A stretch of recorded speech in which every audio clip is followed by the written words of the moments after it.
Akhirnya Gus Puat Pleret menanggapi ocehan dari Bahar Smith di podcastnya Repli Harung, dan di luar dugaan ternyata kemudian beliau dalam hal ini Gus Puat Pleret justru menaruh kasihan kepada Bahar Smith dan menganggap bahwa boleh jadi Bahar Smith melakukan itu karena trauma di masa kecilnya. Ya, mari kita bersama-sama mengasihani Bahar bin Smith ya. Kalau kita melihat video-videonya, mungkin gitu loh, mungkin masa kecilnya itu banyak trauma yang dia alami, mungkin kekerasan, mungkin apa, nggak tahu gitu ya. Tapi ada, saya jadi ingat film Joker itu. Joker itu menjadi seperti itu kan karena trauma-trauma. Yang waras tidak boleh mengalah terhadap mereka para pencuri agama yang menjadikan agama sebagai alat politik.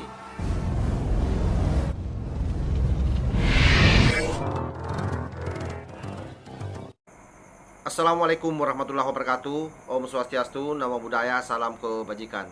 Sahabat-sahabat Tolang Sembilan yang saya hormati dimanapun juga berada, pada malam hari ini saya akan mengabarkan bahwa Gus Puat Pleret secara langsung memberikan reaksi terhadap apa yang disampaikan oleh Bahar Smith di podcast Repli Harun. Dan sekali lagi ini di luar dugaan kita semua. Awalnya saya mengira bahwa Gus Puat Pleret akan ngegas, tetapi ternyata kemudian terbalik 90 derajat. Sangat bijak menanggapi apa yang disampaikan oleh Bahar Smith. Sekalipun dikatakan bahwa dia bodoh dan seterusnya, tetapi malah sebaliknya yang disampaikan oleh Gus Puat Pleret dan miris sebenarnya mendengarnya, karena kemudian dianggap bahwa Habib Bahar ini boleh jadi trauma masa lalu di masa kecilnya. Ya bisa jadi secara psikologi rata-rata orang yang kasar, keras itu memang biasanya mengalami masalah-masalah sulit di masa kecil. Kemudian yang selalu menonjolkan kekayaannya dan seterusnya biasanya itu memang orang yang mengalami kemiskinan di waktu kecil, dan orang yang selalu menokohkan dirinya, membuat orang lain bagaimana supaya dia disanjung-sanjung, biasanya itu orang yang di masa kecilnya terabaikan atau termarginalkan. Nah, bagaimana Gus Puat Pleret dalam penjelasannya, kita simak secara bersama-sama. Lagi hujan ini. Ya, mari kita bersama-sama mengasihani Bahar bin Smith ya.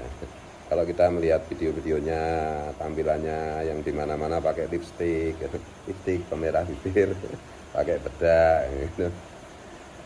Dan perilakunya, cara bicaranya, dan lain-lain gitu ya. Yang itu mungkin gitu loh, mungkin masa kecilnya itu banyak trauma yang dia alami, gitu. Mungkin kekerasan, mungkin apa, nggak tahu gitu ya. Tapi ada, saya jadi ingat film Joker itu. Joker itu menjadi seperti itu kan karena trauma-trauma. Gitu ya. Jadi aku kasihan gitu loh. Aku nggak mau bicara soal maroji kitab macam-macam, soal keluarga Rasulullah macam-macam. Aku banyak kitab itu. Terutama yang paling banyak itu yang dikirimi dari santri-santrinya Said Muhammad di Mekah almarhum itu ya. Juga ini baru kemarin juga dikirimi juga kitab tentang itu. Kembali ke Bahar Smith ya, saran saya mungkin keluarganya mbak ke psikolog atau apa, barangkali ada sesuatu trauma masa lalu, masa kecil, sehingga tampilan dia hari ini itu kok selalu kepengen kelihatan maco gitu. Aku berani, aku hebat, aku kuat, gitu. Aku pinter, aku mulia. Ini kan gejala-gejala psikologi yang mungkin gitu ya. Mungkin trauma masa kecil atau masa remaja. Ya kita nggak tahu, maka kalau mau adil itu ya bawa ke psikolog aja lah. Dan mari kita doakan, kasihan Bahar Smith, bener-bener kasihan. Serius, aku sampai mau nangis. Nah, tetap saja sekalipun dengan nada yang yang merasa kasihan dan seterusnya, tetapi setelah saya analisa ternyata tetap dengan nada yang sejuk tapi tetap saja menohok sebenarnya. Artinya ini adalah pukulan yang sangat luar biasa yang dilakukan oleh Gus Puat Pleret terhadap Bahar Smith.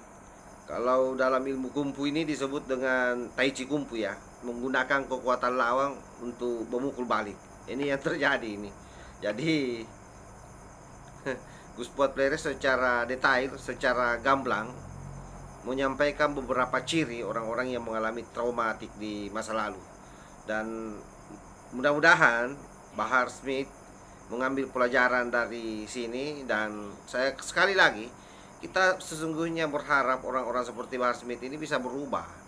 Kenapa? Karena biar bagaimanapun juga orang ini sebenarnya memiliki potensi, dia punya keberanian.